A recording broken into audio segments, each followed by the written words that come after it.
Magandang hapon, narito na mga balita sa inyong PRTV News Break. Naghayag ng pagkalungkot ang security analyst na si Dr. Sherwin Ona sa naging naratibo ng nagdaang Duterte administration na kadalasan ay pumapabor sa China.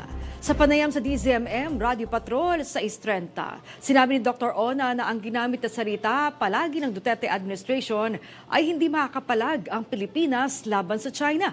Pero pagdating ng bagong administrasyon sa ilalim ni Pangulong Ferdinand R. Marcos Jr., ipinakita na kaya namang manindigan ng Pilipinas laban sa China. At ito ay dahil sa nakaupong leader. Hindi ako nag-agree dyan, Doris. Definitely, may sarili tayong interes at may sarili tayong pamamaraan para, sabi mo nga, para pumalag. Marami tayong mga strategiya na ginagawa ngayon ng present government.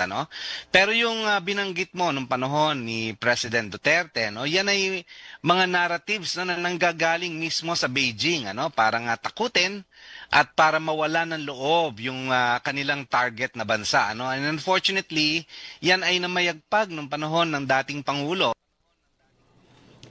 Naglatag ng kondisyon si Interior and Local Government Secretary John Vic Rimulya kay dating Congressman Zaldico bago makipag-usap sa kanya ang pamahalaan.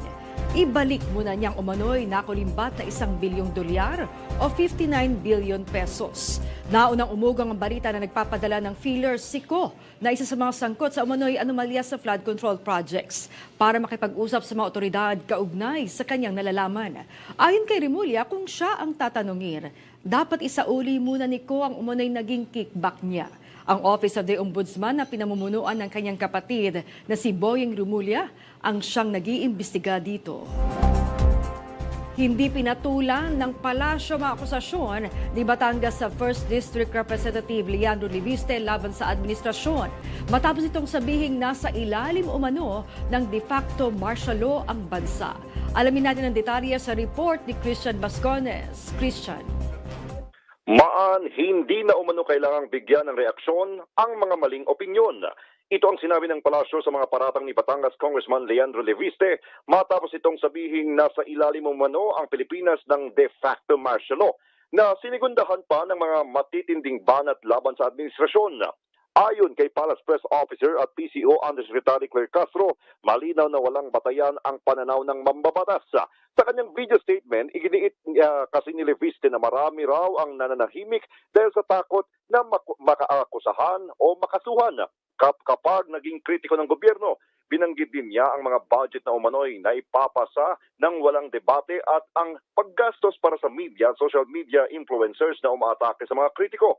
Bilang halimbawa, inihalintulad pa ni Leviste ang kasalukuyang administrasyon sa panahon ng martial law noong administrasyon ni dating Pangulong Ferdinand Marcos Sr. At sinabing ang mga nagsasalita ngayon ay magtatagumpay laban sa korupsyon. Sa panig ng palasyo, nilinaw ni Castro na walang puwang ang mga walang basehang paratang na nagpapalaganap ng takot at mananatiling nakatuon ang administrasyon sa serbisyo at sa pagpapahintulot ng malayang pagpapahayag ng opinyon. Not all wrong opinions deserve a response from the palace. Mismong mga taga-media, kayo po na miyembro ng MPC ay makakaramdam kung totoo po ba ang kanyang mga sinasabi. Kaugnay nito, si Leviste ay mainit din sa issue ng flood control kung saan sinasabi nito na may hawak siyang Cabral files na umano'y nag-uugnay sa mga matataas na opisyal ng ehekutibo na hanggang ngayon iniwang nakatunganga ang taong bayan dahil wala pa rin siyang inilalabas. Hindi rin niya pinaligtas si Castro at nagsampa ng kasong libel matapos mabanggit ang kanyang solar company na agad namang nagpahayag ng kahandaang harapin ng PCO official. Yan muna ang latest mula dito sa Malacanang. Balik sa iyo, Maan. Maraming salamat sa iyo, Christian Bascones. At yan ang mga balita nakalap ng inyong PRTV News Break. Live kami sa Free-to-Air, Beam Channel 31, Signal Channel 31 at sa YouTube. Tumutok din sa aming social media accounts sa Instagram, Facebook at TikTok sa @PRTV Prime Media. Abangan ang mas komprehensibong balitaan sa Arangkada Balita mamayang 5:30 ng hapon. Ako po si Maan Macapagal. Magandang hapon.